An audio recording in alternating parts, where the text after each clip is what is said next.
Bonjour à tous, c'est magnifique. On a une course préparatoire et qualificative au Prix d'Amérique. Je vais prendre des risques avec une sélection originale en enlevant un gros favori de la presse et du public, le chouchou des Français, Dao de Tillard, qui revient d'une courte période de convalescence, qui a été malade, qui a été soigné, qui a été traité. Et tout cela, le cheval n'arrive pas avec une préparation idéale. Or, les autres qui veulent se qualifier sont à 200% de leurs conditions pour se qualifier. Donc je me dis que je tente, quitte à être le seul journaliste typique français à ne pas donner le quintet avec la présence des Dao de Tillard, je prends le risque de l'enlever. Je l'aime bien, ce cheval, je le respecte, mais à mon sens, il n'est pas, ce dimanche, encore à 100%. Pour moi, celui qui va gagner, c'est le 2 Don Fanucci Z. Je suis aussi chaud que François Lagadoc. Le cheval vient pour se qualifier et il va se qualifier. Vous le savez, les 4 premières places vont qualifier les chevaux directement pour le Prix d'Amérique. Je lui oppose un cheval que j'adore. C'est toujours la note parce qu'il est souvent, il revient de loin, il refait l'hippodrome et puis le poteau arrive trop tôt et puis il est souvent 2/3. Mais des fois, il lui arrive de gagner. On l'a vu cette année, heureusement pour lui. Le 5 Go On Boy, lui aussi, va être là. On a 2 chevaux qui sont condamnés de toute façon à être dans les 4. Et puis, j'ai une originalité à 30 contre 1. En 3e, c'est le 8 Dimitri Ferme. C'est un cheval que j'estime, qui vaut Joshua Tree. Il l'a montré à maintes reprises. Et comme Joshua Tree est le grand absent du Prix d'Amérique 2025, le grand champion de JMB, JMB va regarder avec attention la performance de Dimitri Ferme, parce que si Dimitri Ferme se qualifie, ça voudrait dire que Joshua Tree se serait qualifié très facilement. Donc, pour JMB, il va regarder vraiment de très près ce numéro 8 et à mon sens, avec Mathieu Abrivard partant devant, il va faire mal et à mon sens, il va se qualifier. Et puis, mon autre trouvaille à 20 contre 1, c'est l'Italien, le 13 Always Oka, Gocciadoro en avait mis 3, son Banderasby le 18 est fiévreux, donc il est non partant.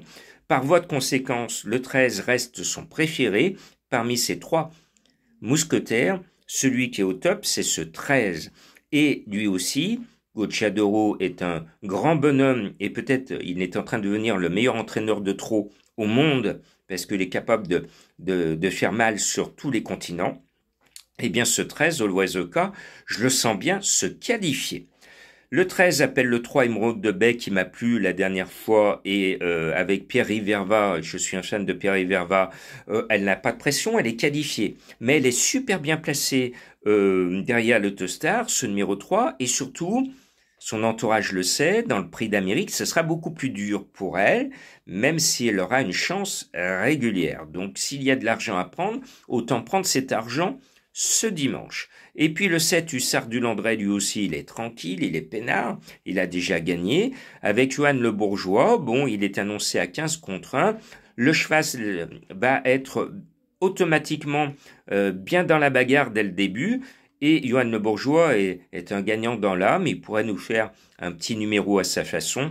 Ce 7 est dans ma sélection. Et puis, comme le 13 appelle le 3, le 7 appelle le 17 Jos Power, qui est le cheval de Madame Colombo, mais lui aussi, il est tranquille, il est qualifié. Avec Éric Raffin, le cheval n'a aucune pression, il va pas se mettre dans le rouge, il va se laisser tirer, il va être un peu à l'extérieur, et puis Éric Raffin va attendre, il va pas mettre le cheval dans le rouge, et puis sur la fin, dans la dernière ligne droite, il va lâcher. Et si les autres présomptueux ont été trop vite dès le départ, eh bien, ce 17 va venir ramasser les morts, comme on dit dans notre jargon turfiste. Excellent choix de Madame Colombo, avec une cote annoncée à 23 contre 1. Et je termine par une cote supérieure, avec le 15 Justine Bold. C'est pas le cheval que je mets, c'est Mathieu Mottier. Depuis le début du meeting, vous l'avez vu, Mathieu Mottier trotte sur l'eau. Et donc, il nous a déjà qualifié un cheval à cote dans la première étape des B. Donc, pourquoi pas un autre cheval qualifié, encore avec Mathieu Mottier, parce que tout lui réussit. Tout ce qu'il touche se transforme en or en ce moment à Vincennes. Donc, ce 15 Justine Boll, pourquoi pas.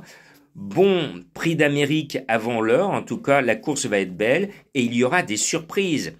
Méfiez-vous, 2, 5, 8, 13, 3, 7, 17 et 15 sans le grand champion français. Allez, on va voir qui a raison.